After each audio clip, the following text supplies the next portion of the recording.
মানবদেহের সবচেয়ে রহস্যময় অঙ্গের একটি হচ্ছে হার্ট। এতদিন ধরে বিজ্ঞান আমাদের শিখিয়েছে হার্ট মস্তিষ্কের কমান্ড মেনেই কাজ করে, কিন্তু বিজ্ঞানীরা তাদের সাম্প্রতিকতম এক গবেষণায় দেখতে পেয়েছেন হার্টেও বসানো রয়েছে ক্ষুদ্র একটি ব্রেন।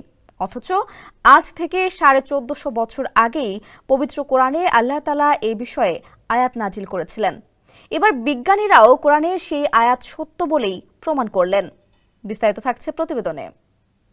কোরআনের বিভিন্ন স্থানে আল্লাহ তাআলা কল্ব বা হার্টের কথা উল্লেখ করেছেন। হার্টের গুরুত্ব কতখানি তা কোরআনের এসব আয়াতে উঠে এসেছে। সূরা মুহাম্মদের 24 নম্বর আয়াত সেগুলিরই একটি। এই আয়াতে আল্লাহ তাআলা বলেন, তবে কি তারা কোরআন নিয়ে গভীর চিন্তা করে না, নাকি তাদের অন্তরসমূহে তালা রয়েছে। এভাবে হার্টের বিভিন্ন অবস্থা নিয়েও আল্লাহ তাআলা কোরআনে আয়াত নাজিল করেছেন। এবার বিজ্ঞানীরাও দেখতে পেয়েছেন হার্টের নিজস্ব চিন্তাধারা রয়েছে। সুইডেনের ক্যারোলিনস্কা ইনস্টিটিউট ও নিউ ইয়র্কের কলম্বিয়া ইউনিভার্সিটির একদল গবেষক এ নিয়ে গবেষণা চালিয়েছেন। তাদের ভাষায় হার্টের একটি নার্ভাস সিস্টেম রয়েছে। এই সিস্টেমের নাম তারা দিয়েছেন ইন্ট্রাকার্ডিয়াক নার্ভাস সিস্টেম।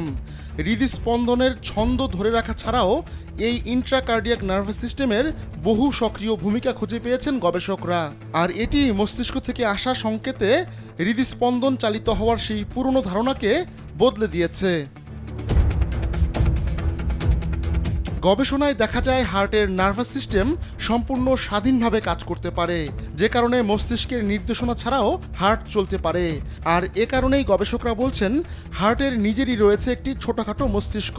নিজেদের দাবি প্রতিষ্ঠায় জেব্রাফিশ নিয়ে পরীক্ষা করেছেন গবেষকরা।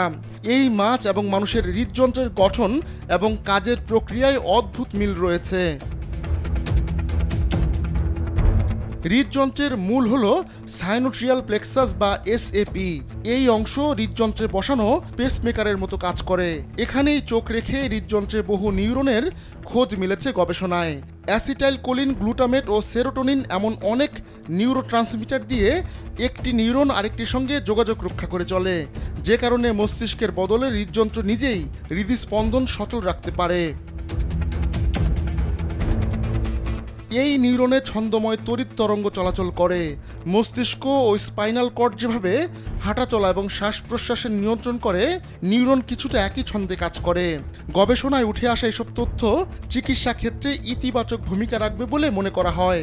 বিশেষ করে অ্যারিথমিয়া বা হৃদযন্ত্রের অনিয়মিত ছন্দ এবং যে কোনো কার্ডিয়াক জটিলতায় এই গবেষণা কাজে দেবে খুব। আহমদুল্লাহ শিকদার, কালবেলা।